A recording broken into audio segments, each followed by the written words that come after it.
Not the highest scoring final of all time, but it was pretty close. What a final. I think it was a fitting finale to what has been an absolutely fantastic World Cup. I'm a little bit sad that we didn't get 3 more goals, because then it would have been superseded, or we would have superseded Brazil. When you said that, we need 9 goals. 171 goals were scored in Brazil 4 years ago. 163 before today. We got that 6. It's 169, which is still very, very high. When you said we needed 9 goals, I thought, yeah, good luck with that. But actually, it's getting interesting with half an hour we got to go. 6, and let's cut to the chase here, right? So it was 1-1, it was pretty even. Croatia started really, really well. And for me, the whole first 45 minutes was, they were the best team. And no doubt about that. France didn't really play well, they looked very nervous. And then this referee, and I have to say, Nestor Pitana, who also refereed the opening match between Russia and Saudi Arabia in that stadium. He also refereed Croatia versus Denmark. A game, and I told you, I was very unhappy with his performance. I thought he was very one-sided. Then today, he then brings in VAR on a decision where I don't think it's a penalty. If it's a penalty, then I think the game is completely ruined. And it takes so long, he watched it so many times, and you know, it just shows you that he's in doubt. He don't really think it's a penalty, but he hasn't got a clue. What am I to do here? That was a huge moment. No, it is the moment. This is why match. France wins this game 4-1. Because what happened after that, they obviously score. They go in at half-time 2-1 up. Croatia was 1-0 down, got it back to 1-1. And we have to remember, they are tired. They played 3 times extra time. But this decision, which for me is crazy, it was not a penalty. If that is a penalty, we will have 20 penalties in every game. We're going to show that VAR moment in just a moment. Let's just go through the goals so everyone understands how this game unfolded, and then we'll talk VAR. So first of all, and Croatia had a lot of bad luck in this game. Well, that was the own goal from again, Mandzukic. the referee give a free kick that is not a free kick, first of all, and then they are very, very unlucky. Mandzukic is trying to clear the ball. He unfortunately doesn't get to it. It's a slight defection, which obviously changes the course of the direction of the ball and away from the goalkeeper. So they're 1-0 down, and it's really unlucky. Up until that point, they had 4 or 5 really sort of good opportunities in the box, not clear-cut chances. But then in the 28 minutes, 10 minutes later, so we have a pattern here in the first half, by the way. 18, 28, and we'll get to the next one in 30. And Perisic has been a hero for this team in the World Cup. Absolutely. This guy is, and I said this in pre-match, we've seen some new world class stars, and he's one of them. And then he scores his goal, and it's 1-1, and it's very, very fair. This is exactly what this game needed. Croatia to score and get it back to a level playing field, because they deserve that. And before we talk about the VAR, I just want to say that Croatia had a penalty appeal of their own, which they didn't get. It looked like it had a good shout. So, if you remember back to Harry Kane being brought down, the referee gives a penalty. It's not anywhere near the ball. Exactly, and I mean exactly the same thing happens to Mandzukic. And the referee waves it off. He doesn't even ask the VAR assistant, he doesn't even go and have a look. And then we come to the crazy moment, what this final did not deserve. You know, it's a corner kick, Griezmann again kicks it in, and the unlucky man is our friend Perisic. Yeah, he just gone I don't know. 0 to 0 in just a few minutes. No, he's not a zero. What is he supposed to do? You know? And the referee gives a penalty, which was a big shock for me. And you give a class player like Griezmann an opportunity like that, he will convert. And the controversy is, it has to be hand to ball. Yeah, there's got to be intention. It's got to be a deliberate movement of the hand to the ball. What happens is the guy doesn't hit the ball, and he's this distance, you know, and it hits. And you know, it just hits him. What can he do? It's not a penalty. I mean, if that is a penalty, again, I repeat myself, we will have penalties. So many penalties in every game. And that's where we needed VAR to avoid situations like that, to clear up the controversies. And it hands France the momentum. Clear mistakes, you know, clear and obvious mistakes where the whole world can sit there and see. And today I think the whole world sat there and saw, no, it's not a penalty. I had a little look sort of through social media and commentators from other, and there's only one of all the pundits that I kind of follow who thought it might have been a penalty. He said, I probably would have given that. Everyone else agrees with me, it's not a penalty. So in a World Cup final, it's a big moment, and I think the referee stole that moment, and I think that that Croatia didn't deserve it. But what it did to Croatia was it deflated them. Then this was a moment where, you know, all that bravura, all the extra energy, everything they showed in the previous 3 games, it's just disappeared. And they'd come back, as we've said before, 3 times in a row in the knockout stages. They'd done it a 4th time here, and then this controversial decision knocks the stuffing out, and you felt that this was just one time too many for them to go to the well and pull it back. Yeah, we see this goal here, they are so tired. They turn their back to a player like Modric is not, committing himself to the shot. Pogba gets an easy side foot, and Subasic slightly unsighted. It's what happens. 3-1, and from that moment on, it looked really difficult. And then, of course, Mbappe gets the ball halfway into Croatia's half, and he shoots from 40 yards. And of course, just the way it was for France today, that went in as well. But we can talk about being fair or unfair. That's not the issue here. Let me be very clear about this. France are the world champions, and they deserve to be the world champions. For me, consistently been the better team. They've built it up.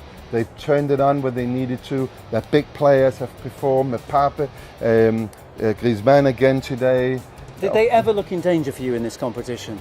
In the competition? In the competition. Well, we get the 4th goal here. See Mbappe, this is just the way it went for France today. A shot from that distance goes in. And let me say here, because one of the things that come out through the week, one of the big statements is Dejan Lovren, who's come out and he's done this. Hey, look at me now, right? I'm a really good defender, and you all criticize me. In fact, I'm one of the best defenders in the world. That's what he said after the game against England. That's what he went out and said, which is a very bad idea to say. And let me be very clear about that. Today, he didn't show that. And his partner in the center defense, Vida, didn't show that either. They were not very good today. They didn't give Croatia the kind of protection that you need to have in these kind of games. And maybe Lovren got a little bit ahead of himself. Unfortunately for him, it's within 2 months, it's 2 of the biggest finals you can play in that he's lost. So it's not a great time for him, but he didn't play well today. And one of the reasons that France scored 4 goals was that, very much, it's a lot of unrest in that defense. Now, as one of the great goalkeepers of all time, I'd love to get your opinion on what Hugo Lloris was doing in 69 minutes, trying to dribble it past Mario Mandzukic. Yeah. I have absolutely no idea. I don't know what he's doing, but it's, it's what happens, Overconfidence? 4-1 up? No, I don't think so. I just think, this is the way we play, this is what we've done. I've always played like that, and then you don't expect the player to put the leg out, and it's a goal. But that actually gave Croatia a little bit of life. And we had, at this point, 10 minutes to go, and you think, 20 minutes to go, maybe, just maybe another, if you could pull another goal back, just maybe. But France, they did really well in the last 20 minutes. They rode off the storm.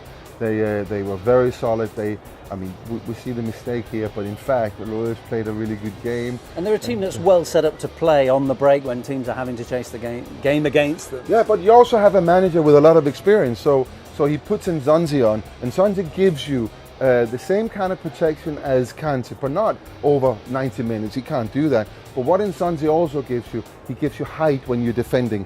And this is one of the things that Croatia has been really good at, putting pressure on in balls in the box. So that was a really clever move. I thought that was a clever move.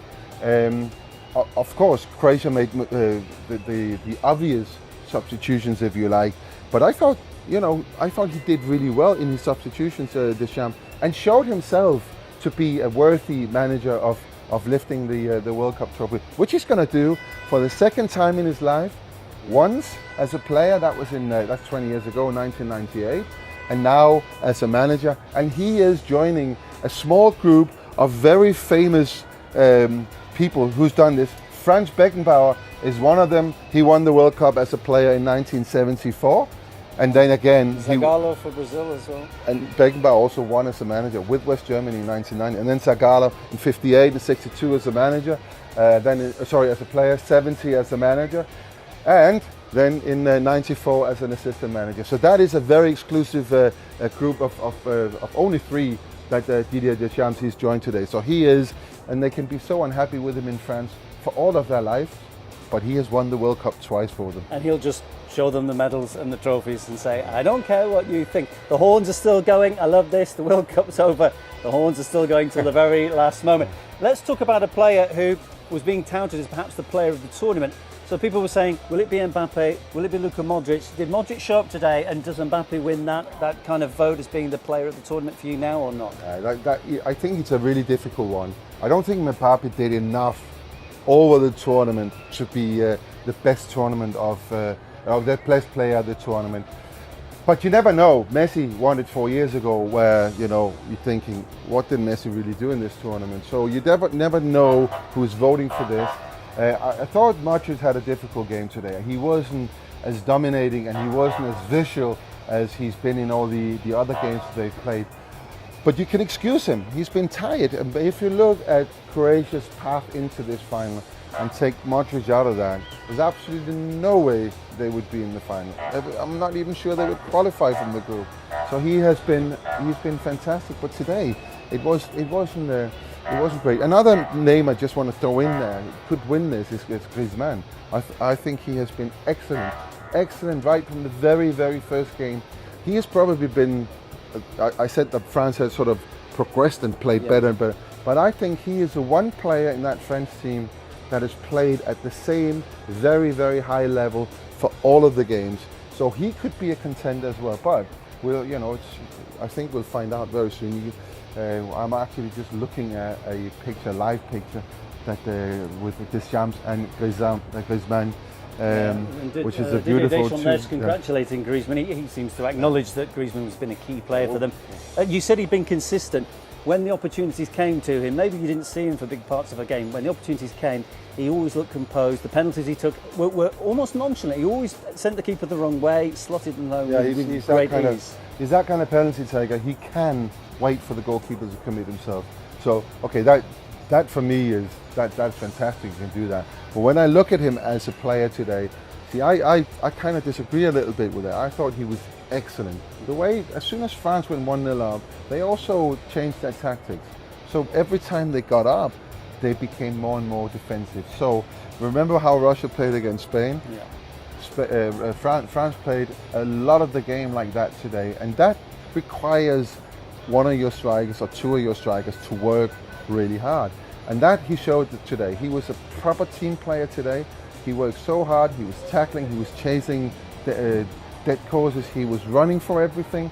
And yes, France didn't have the ball that much. They didn't have so much of the play.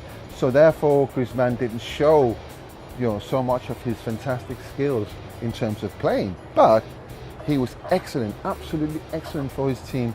And at the end of the day, they've always said this, and if you read through all the pre-match talk, they all said, we don't care how we play. Everyone, France, all the Croatian players, all the managers, all the fans, we don't care.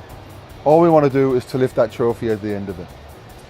Okay, I'm pretty sure that Croatia, when they've had a moment of reflection, they're going to be partying tonight. I'm sure Davos Šuker will get all the players out and all of the board. They'll be celebrating, unexpected to get this far.